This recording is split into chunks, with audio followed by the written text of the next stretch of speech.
Hello my dear students. Carbon and its compounds की मेरे playlist में आपको स्टार्टिंग से वीडियोस, फर्स्ट वीडियोस इंट्रोडक्शन पे है। कार्बन के सिंबल से लेकर कार्बन का एटॉमिक नंबर क्या है, कन्फिग्रेशन क्या है, पोजीशन इन पीरियोडिक चार्ट क्या है, देन टेट्रावैलेंसी क्या है, कैटिनेशन क्या है। तो डिफरेंट वीडियोस में डिफरेंट टॉपिक्स बड़ी थॉरोली और माइन्यूटली कवर्ड है, जिसमें ईच एंड एवरी वर्ड का मीनिंग भी आई हैव ट्राइड कि आपको क्लैरिफाई करके चलूं। यह वीडियो स्पेसिफिकली आपके एनसीईआरटी पेज 71 पे एडिशन एंड सब्स्टिट्यूशन रिएक्शन पे है, तो स्पेसिफिकली इसी पे ही कॉन्सेंट्रेट करना है। एंड आई एश्योर यू कि इस वीडियो को पूरा वॉच करने के बाद आपको इस पे बेस्ड किसी भी तरह की रिएक्शन या किसी भी तरह का प्रॉब्लम अगर क्वेश्चन आएगा, अगर आइदर कॉम्पिटेंसी बेस्ड बन के आए या एमसीक्यू में आए, तो you will be capable to answer. तो देखिए, सबसे पहले जस्ट फॉर रिवीजन सेक, क्योंकि मैं अभी वर्ड ये यूज करूंगा कि substitution reaction is the property of alkanes and addition reaction is the property of alkenes and alkynes. तो वैसे मेरे चैनल पे एल्केन, एल्कीन, एल्काइंस की एक सेपरेट वीडियो है। उनका फार्मूला कैसे बनेगा, नेमिंग कैसे होगा, स्ट्रक्चर कैसे बनेगा, आप उसे देख लो। बड़े ही प्रिसाइज सिंपल वे में समझा दिया है कि आप उसमें किसी भी क्वेश्चन का आप आंसर कर पाओ। तो just for revision sake, alkanes are saturated hydrocarbons जिनका जनरल फार्मूला है CnH2n+2। दैट इज, जितने कार्बन हाइड्रोजन दुगने से दो ज्यादा। Then alkenes are hydrocarbon which are unsaturated containing double bond. अब इंपॉर्टेंट है डबल बॉन्ड, आप रजिस्टर लेके नोट करते जाए जो जो मैं आपको हाईलाइट करके बताऊं। तो alkenes are unsaturated hydrocarbon containing one double bond, और उसके अंदर एल्काइन में अनसैचुरेटेड कंटेनिंग ट्रिपल बॉन्ड। तो दैट इज सैचुरेटेड में एक alkane, formula CnH2n+2, alkene unsaturated, formula CnH2n, alkyne unsaturated, formula CnH2n-2। Simple language में, एल्केन में हाइड्रोजन कार्बन के दुगने से दो ज्यादा, एल्कीन में एग्जैक्टली दुगने, और एल्काइन में दुगने से दो कम। तो आप इसे सिंपल लैंग्वेज में समझ लो। अब इसके अंदर मैंने पहला वर्ड ये यूज किया कि substitution reaction is the characteristic property of alkanes. किस तरह से? इसमें पहले आप ये समझ लें कि जितने भी एल्केन्स हैं वो सारे हैलोजेंस के साथ, एक्सेप्ट फ्लोरीन। हैलोजेंस भी बता दूं क्या होते हैं। अगर पूछे व्हाट आर हैलोजेंस, तो पीरियोडिक चार्ट में ग्रुप 17 में एलिमेंट्स हैं फ्लोरीन, क्लोरीन, ब्रोमीन, आयोडीन, एस्टेटीन। ये 5 एलिमेंट्स हैं। एस्टेटीन तो रेडियो एक्टिव, उसे छोड़ दें, और fluorine highly reactive non metal है, जिसकी इलेक्ट्रोनेगेटिविटी सबसे ज्यादा है फॉर द टाइमिंग। उसकी भी कई रिएक्शंस इंक्लूड नहीं होती। तो आप सिर्फ ये नोट कर ले कि alkanes react with chlorine, bromine and iodine to give substitution reaction. मैं आपको फॉर एग्जांपल एक ही दे रहा हूं, क्योंकि आपके सिलेबस में वेरी यूजुअली इसी में ही क्वेश्चन पूछे जाते हैं। क्वेश्चन ये आएगा कि व्हाट हैपेंस व्हेन मीथेन, ये CH4 है, ये मीथेन है, methane is mixed with chlorine in the presence of diffused sunlight. तो देखें, एल्केन विद क्लोरीन, ये चाहे ब्रोमीन हो जाए चाहे आयोडीन हो जाए, रिएक्शन सेम रहेगी। ये सब्स्टिट्यूशन है। सब्स्टिट्यूशन इसलिए कहा कि कार्बन की टेट्रावैलेंसी सेटिस्फाइड है, तो मैं यहां पर कुछ ऐड नहीं कर सकता। ऐसा कुछ पॉसिबिलिटी नहीं है कि मैं यहां पर एक मान लो क्लोरीन ऐड कर दूं। It is next to impossible, क्योंकि कार्बन की टेट्रावैलेंसी सेटिस्फाइड है। तो इट मींस क्या दे सकता है, ये दे सकता है सब्स्टिट्यूशन रिएक्शन। अगर मान लो क्लोरीन ऐड होगा, तो आप इस तरह से समझ लें कि this hydrogen will be substituted by chlorine atom. मैंने एरो ऐसे लगा दिया, इसे ऐसे लगा दिया, सब्स्टिट्यूटेड। अगर सब्स्टिट्यूट हो जाएगा तो कंडेंस फॉर्म में CH3Cl और HCl सेपरेट हो जाएगा, और इसका नाम है chloromethane. Chloromethane. But reaction does not stop, ये वन प्रोडक्ट है। Now chloromethane act as a reactant, तो मैंने इस तरह से CH3Cl इसे इस तरह से लिख दिया। Again substitution reaction will take place और ये भी HbCl से सब्स्टिट्यूट हो जाएगा। व्हाट वी गेट, एक हाइड्रोजन कम एक क्लोरीन और ज्यादा, तो it is dichloromethane plus HCl फिर सेपरेट हो गया। बट अगेन ये भी वन प्रोडक्ट है। रिएक्शन फिर फर्दर स्टार्ट होगी आगे। CH2Cl2 मैंने यहां लिख दिया है, another chlorine molecule substituted H इधर, तो इसका कॉमन नेम क्लोरोफॉर्म भी याद होना चाहिए, क्लोरोफॉर्म। और अदरवाइज ये डाइक्लोरोमीथेन है, अब आ जाएगा ट्राइक्लोरोमीथेन, तो एक और सब्स्टिट्यूट हो गया। और अगेन ये अगर रिएक्टेंट का काम करेगा फिर दोबारा सब्स्टिट्यूशन होगा, तो ये बन जाएगा टेट्राक्लोरोमीथेन, टेट्राक्लोरोमीथेन, और कार्बन टेट्राक्लोराइड भी इसका नाम है। तो फाइनली ये प्रोडक्ट है। इसमें एक बात बड़ी और इंपॉर्टेंट है कि अगर सपोज ये सारे ही कंपोनेंट्स अवेलेबल रहे बीच में, तो can they be separated? Yes, they can be separated by fractional distillation. अब क्वेश्चन ये अराइज होता है, what is meant by fractional distillation? तो आप ये समझ ले कि पेट्रोलियम कोई सिंगल सब्सटेंस नहीं है। पेट्रोलियम में पेट्रोल भी है, कैरोसिन भी है, डीजल भी है, हैवी ऑयल भी है, रेजिडुअल ऑयल भी है, वैक्स भी है। That is petroleum is not a single substance. तो उनके जो फ्रैक्शंस हैं उनकी बॉइलिंग रेंज में डिफरेंस है, और इसी अंडरलाइन प्रिंसिपल पे हम उसके फ्रैक्शनल डिस्टिलेशन से सब पार्ट अलग कर देते हैं। तो लाइकवाइज इसके अंदर भी जो डिफरेंट प्रोडक्ट्स हैं इनकी बॉइलिंग रेंज में डिफरेंस है, therefore they can be separated by fractional distillation.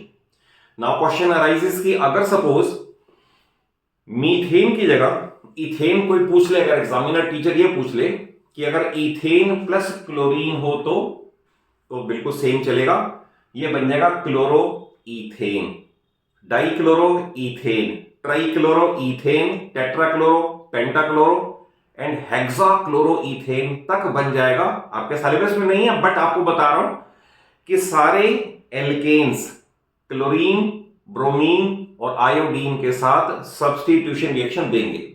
मान लो मैं इसी में आपसे पूछ लूं कि लेटेस्ट से अगर क्लोरीन की जगह आयोडीन हो जाए तो बिल्कुल बिल्कुल यही होगा।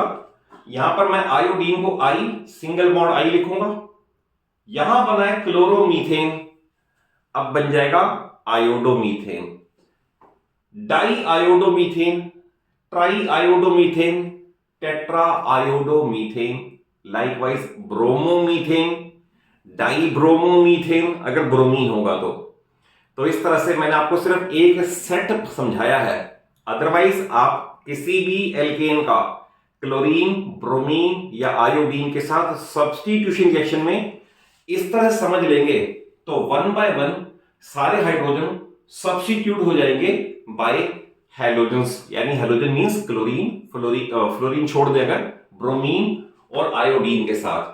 तो सब्स्टिट्यूशन का तो आप सिर्फ अभी इतना ही कर लें। इसके बाद जब मैं एडिशन रिएक्शन बता रहा हूं इसके बाद, तो एडिशन वाले में आपको तो सिर्फ एक एनसीईआरटी में हाइड्रोजिनेशन ऑफ ऑयल वाली दे रखी है, बट अदरवाइज आपके बहुत सारे क्वेश्चन आप देख लो प्रीवियस ईयर बोर्ड पेपर उठा के, addition of bromine, addition of hydrogen, addition of H2O, addition of HCl, 4 minimum reaction है जो आपको आनी चाहिए। मैं इसके बाद नेक्स्ट वो पार्ट ले लेता हूं।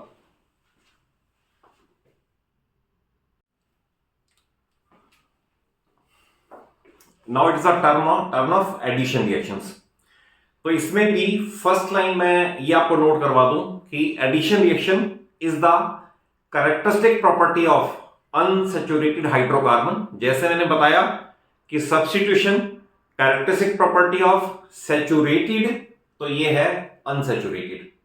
अब वन क्वेश्चन अराइजेस नेचुरली, आप कहोगे टेट्रावैलेंसी उसमें आपने कहा सेटिस्फाइड है, कुछ और ऐड नहीं हो सकता। तो आप कहोगे टेट्रा वैलेंसी तो यहां भी सेटिस्फाइड है कार्बन की, फिर यहां कैसे एडिशन हो जाएगा, यहां भी सेटिस्फाइड है, फिर कैसे एडिशन हो जाएगा। तो आप इसका आंसर ये मान लें कि डबल बॉन्ड के अंदर एक बॉन्ड वीक है, that has tendency to get ruptured, यानी उसके टूटने की टेंडेंसी है अगर कोई रिएक्टिव मॉलिक्यूल इसके ऊपर अटैक कर दे तो। ऐसे ही ट्रिपल बॉन्ड वाले में, एल्काइन में, ट्रिपल बॉन्ड में दो बॉन्ड के अंदर वीकनेस है, दैट इज अगर कोई रिएक्टिव मॉलिक्यूल अटैक कर दे तो they have tendency to get ruptured. तो अगर वो बॉन्ड टूट जाएगा तो एडिशन पॉसिबल हो जाएगा। जैसे आपके जो सिलेबस में है, ये हाईएस्ट है जो आपका 10th में सीबीएसई बोर्ड में डायरेक्ट या इनडायरेक्ट पूछा जा सकता है, इससे भी और नहीं पूछा जा सकता। तो देखिए आपको जो एनसीईआरटी में गिवन है, एनसीईआरटी में ये दे रखा है कि इस तरह का अगर कोई अनसैचुरेटेड फैट हो, अनसैचुरेटेड में इसलिए कह रहा हूं क्योंकि इसमें डबल बॉन्ड है, अनसैचुरेटेड फैट हो तो इसके अंदर अगर आप हाइड्रोजन ऐड कर दें in the presence of nickel as catalyst, nickel इसमें कैटालिस्ट है, ध्यान रखना कैटालिस्ट सिर्फ रिएक्शन की स्पीड को चेंज करता है, ये रिएक्शन में पार्टिसिपेट नहीं करता। तो इसके अंदर क्या है, एक हाइड्रोजन इसे और एक हाइड्रोजन इसे मिल जाएगा और इसको मैंने इस फॉर्म में लिख दिया है। तो अनसैचुरेटेड चेंज इनटू सैचुरेटेड, और ऑब्वियस है इसे बोलते हैं हाइड्रोजनेशन ऑफ ऑयल। तो इट मींस ये ऑयल था, हाइड्रोजन ऐड कर दिया तो नाउ वी गेट वेजिटेबल घी। तो it is vegetable ghee which is saturated, oil था अनसैचुरेटेड। तो आपको एनसीईआरटी का समझ आ गया होगा। बट अगर इसमें ये पूछें what happens when hydrogen is added to ethene, what happens when hydrogen is added to ethyne, तो देखिए इसको मैंने इस तरह से लिख दिया है। इथीन आपको पता ही है C2H4 है, इसमें एक हाइड्रोजन इसे इस कार्बन को और एक हाइड्रोजन इस कार्बन को दे दे, और आपको मैंने बताया one bond has a tendency to get ruptured, तो ये बन जाएगा CH3 सिंगल बॉन्ड CH3 और C2H6, that is ethene changes to ethane by this addition reaction. What happens when ethine is taken? ये C2H2 है, तो you must know it, C2H2 ethine है, तो ये टू स्टेज रिएक्शन है। तो ethyne में फर्स्ट हाइड्रोजन मॉलिक्यूल जब अटैक करेगा तो इसी तरह से दोनों को एक एक हाइड्रोजन मिल जाएगा। तो what we will get C2H4, मैं इसे ऐसा भी लिख सकता हूं C double bond C single bond HH and single bond HH। तो आप ये देखें ये और ये, इसमें R था, R is alkyl group, R के बारे में को पूछे तो R इज एल्काइल ग्रुप। अब एल्काइल क्या होता है, मान लो सपोज ये पूछ ले व्हाट इज एल्काइल ग्रुप, तो alkane -1 hydrogen is called alkyl group, that is methane है CH4, एक H हटा दो। अगर सिंगल बॉन्ड CH3 लिखोगे तो it is called methyl group. Ethane में से भी एक H हटा दो, सिंगल बॉन्ड C2H5 लिखोगे it is called ethyl group. तो methyl, ethyl, propyl, butyl, pentyl सब में आपको मैंने बता दिया alkane -1 hydrogen is called alkyl, ठीक है।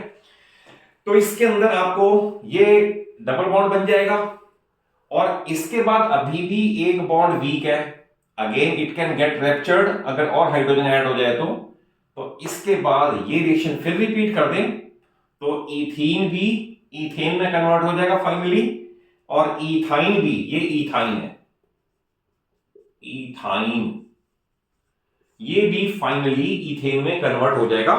तो it is addition of hydrogen. इसे आप चाहें तो हाइड्रोजनेशन ऑफ ऑयल कहें जो एनसीईआरटी में गिवन है, चाहे तो कहें addition of hydrogen to ethene and addition of hydrogen to ethyne. अच्छा, इसमें अगर ये पूछ लिया जाए कि इथाइन का कॉमन नेम क्या है, तो ये भी पता होना चाहिए वन मार्क्स में कि इथाइन का कॉमन नेम एसिटिलीन है और इथीन का इथाइन है। तो ये ध्यान रखना, इथीन का इथाइलीन है, सॉरी इथीन का इथाइलीन है और इथाइन का एसिटिलीन है, ये कॉमन नेम भी याद होने चाहिए। ये तो था हाइड्रोजनेशन ऑफ ऑयल, यानी हाइड्रोजन का एडिशन, ये वाला। नेक्स्ट आता है एडिशन ऑफ हेलोजेंस। तो जब हेलोजन की बात करें, फिर वही जब से मैंने अभी आपको बताया कि क्लोरीन, ब्रोमीन, आयोडीन ये ऐड हो सकते हैं।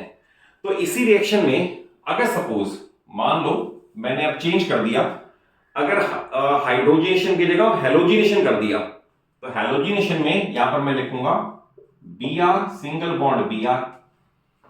तो अगर ब्रोमीन मॉलिक्यूल अटैक करेगा तो एक Br इसको एंड एक Br इसको, तो इस केस में कंपाउंड क्या बन जाएगा, ये बन जाएगा 1 2, जस्ट अ मिनट इसको मैं लिख भी दूं, ये बन जाएगा CH H CH H और Br ऐसे लग जाएगा। तो एडिशन हो गया, देखो कुछ भी हटा नहीं है, ऐड हो गया। और इसकी नंबरिंग करोगे तो 1 2, तो it is 1 2 di bromo 1 2 di bromo ethane. और ये रिएक्शन ब्रोमीन वाटर टेस्ट भी है, जो सैचुरेटेड और अनसैचुरेटेड को डिस्टिंग्विश करने के काम भी आती है। तो ये हो गया एडिशन ऑफ हेलोजेंस। लाइकवाइज अगर मान लो आयोडीन होता तो आयोडीन का भी आप ऐसा कर सकते थे। अगर सपोज इथाइन होता, लेटर से, चलो इसमें पहले एक केस और लें, अगर सपोज इथाइन होता तो इस तरह का केस होता, C triple bond C single bond H single bond H। अगर कोई कहे इसके साथ addition reaction of bromine show करो, तो पहला स्टेप तो वही है, Br सिंगल बॉन्ड Br, एक ब्रोमीन इसको और एक ब्रोमीन इसको अटैच करो, बनेगा क्या, इंपॉर्टेंट ये है, C double bond C, triple bond open होके डबल बॉन्ड हो गया, HBr ऐसे और HBr ऐसे। तो इसका अब नाम क्या है, इसका नाम है 1 2 डाई ब्रोमो इथीन। इन इसलिए क्योंकि डबल बॉन्ड पड़ा हुआ है। ये फर्स्ट स्टेज की रिएक्शन है। तो अगर सेकंड स्टेज की होगी तो इसी में ही मैं प्लस फर्दर ब्रोमीन कर दूं, तो Br2 डबल बॉन्ड ओपन होके सिंगल बॉन्ड हो जाएगा, और अब जो कंपाउंड बनेगा वो बनेगा C सिंगल बॉन्ड और अब Br और ऐड हो जाएंगे, एडिशन हो रहा है, Br और ऐड हो रहे हैं, ये H सेम रहेगा। तो इसका नाम क्या हो सकता है, इसका नाम है 1 1 2 2 1 1 2 2 टेट्रा ब्रोमो और इथेन। इन इसलिए कि सिंगल बॉन्ड है, इन इसलिए कि डबल बॉन्ड है। तो इसी को अगर मान लो कहें what is the reaction of iodine with ethene, तो आयोडीन विद इथीन बन जाएगा 1 2 di iodo ethane, 1 2 di bromo की जगह 1 2 डाई आयोडो या 1 2 डाई क्लोरो, वो बन जाएगा। आप अपने आप इसको भी कर सकते हो। तो 2 स्टेज रिएक्शन है एल्काइन के लिए, 1 स्टेज रिएक्शन है एल्कीन के लिए। अगर सपोज ये कहें what is the addition reaction of ethene with water, suppose next, तो ये भी बड़ी इंपॉर्टेंट है। ये इनफैक्ट आप अगर मेरे चैनल की वीडियोस पे एल्कोहल्स वाली वीडियो देखोगे तो उसमें मैंने बता रखा है कि एल्कोहल के डिहाइड्रेशन से इथीन बनती है। याद रखना, एल्कोहल के डिहाइड्रेशन से इथीन बनती है और इथीन के हाइड्रेशन से एल्कोहल बनता है। तो ये इनफैक्ट वो रिएक्शन है हाइड्रेशन ऑफ इथीन। तो आप इस तरह समझ लें, CH2 single double bond CH2, ये इथीन है। इसमें भी आप अगर सपोज वाटर को ऐसा कर दे H सिंगल बॉन्ड OH, आप H इसे दे दो और OH इसे दे दो, तो ये क्या बनेगा, ये बनेगा CH3, फिर बनेगा CH2 और OH, और इनफैक्ट ये C2H5OH है, जिसे क्या बोलते हैं, एथेनॉल, या इसे बोलते हैं इथाइल एल्कोहल। तो आप अगर, क्योंकि मैंने आपको बताया मेरे चैनल पे हर टॉपिक की 10, 15, 20 मिनट्स की वीडियो है। तो आप अल्कोहल की या कार्बोक्सिलिक एसिड की डिटेल्ड स्टडी चाहते हो एज पर योर सिलेबस, तो each and everything is thoroughly covered. आप अल्कोहल की वीडियोस देख लो, आपको सारा क्लियर हो जाएगा कि अल्कोहल्स की प्रॉपर्टीज क्या हैं, रिएक्शंस कौन सी हैं, उनकी नेमिंग कैसे करते हैं और उनका स्ट्रक्चर क्या है। तो इस तरह से addition of water to alkene मैंने बताया कि हाइड्रेशन ऑफ इथीन है, इथीन से इथाइल अल्कोहल बन जाएगा। लाइकवाइज अगर सपोज ये कहें CH2 double bond CH2 ethene, इसके साथ आप HCl का एडिशन रिएक्शन शो करो, एडिशन ऑफ HCl। तो अगेन आप उसको H सिंगल बॉन्ड Cl करके H इसे लगा दो और Cl इसे लगा दो, तो क्या बनेगा, ये बनेगा CH3, ये H इधर आ गया, CH3 CH2 एंड Cl, तो ये बन जाएगा क्लोरोईथेन। तो क्लोरोईथेन, ब्रोमोईथेन, आयोडोईथेन, तो क्लोरो ब्रोमो आयोडो, ये इसमें कोई डिफरेंस नहीं है, आप सिर्फ ये समझ लें जो आपको मैंने इस वीडियो में समझाने की कोशिश की है कि अगर सैचुरेटेड है तो उसमें कुछ भी एडिशन नहीं हो सकता, सब्स्टिट्यूशन होगा। करेगा कौन, क्लोरीन, ब्रोमीन या आयोडीन, करेक्ट। उसके अंदर फिर ये भी बताया कि अगर सपोज मीथेन और क्लोरीन का करोगे, जो 4 प्रोडक्ट्स बनेंगे वो फ्रैक्शनल डिस्टिलेशन से सेग्रीगेट भी हो सकते हैं। देन मैंने बताया कि एडिशन रिएक्शन एल्कीन और एल्काइन देंगे, एल्केन नहीं दे सकते। एल्कीन में 1 स्टेज रिएक्शन होगी, एल्काइन में 2 स्टेज रिएक्शन होगी। और इसमें इंपॉर्टेंट जो है वो ये है कि अगर सपोज एल्कीन वाले में ब्रोमीन वाटर का ब्राउन कलर डिस्चार्ज हो जाए तो ये इसे बोलते हैं bromine water test for unsaturated hydrocarbons. तो ये उसे सेपरेटली भी अलग से पूछा जा सकता है।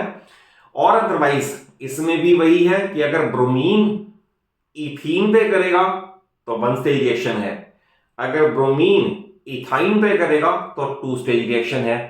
तो आपको सिर्फ ये याद करना है कि कौन सी रिएक्शन कौन देगा, ये आपको मैंने इस वीडियो में समराइज करने की कोशिश की है। और अगर वीडियो कंसेप्चुअली समझ आई हो, अच्छी लगी हो, जस्ट प्रिपेयर नोट्स। आपको मैंने कहा है कि नॉट ओनली माइंड, किसी भी चैनल की कोई भी वीडियो देखिए अगर बंद कर दोगे तो कुछ नहीं हो सकता। बट आई एश्योर यू कि मैं तो आपको सिर्फ कंटेंट बेस्ड वीडियोस दे रहा हूं और आपको हर वीडियो में, चाहे फिजिक्स की हो, केमिस्ट्री की हो या मैथ्स की हो, अंडरलाइन कॉन्सेप्ट समझाने की कोशिश करता हूं सो दैट आप किसी भी सिचुएशन को फेस कर सकें। तो आप जस्ट प्रिपेयर नोट्स। इसके बाद भी अगर कोई डाउट रहता है तो everyone is free to ask, आप कमेंट बॉक्स में जाकर जरूर पूछो। For each and every query I submit the reply, मैं जरूर बताता हूं। तो अगर वीडियो अच्छी लगी, कॉन्सेप्ट वाइज समझ आया हो, एक ही काम है, अच्छा सा लाइक दे देना, अपने सभी फ्रेंड्स, सभी क्लासमेट्स को वीडियो जरूर शेयर करना और चैनल सलूजा क्लासेस को जरूर सब्सक्राइब कर लेना सो दैट आपको 9th और 10th में एटलीस्ट फिजिक्स, केमिस्ट्री, मैथ्स के लिए किसी और सपोर्ट की जरूरत ना हो। मेरे चैनल पे जिस तरह की वीडियो मुझे पता है थ्रू माई लॉन्ग एक्सपीरियंस की क्या चाहिए होगा, मैं वो भी वीडियोस अपलोड करने की कोशिश कर रहा हूं।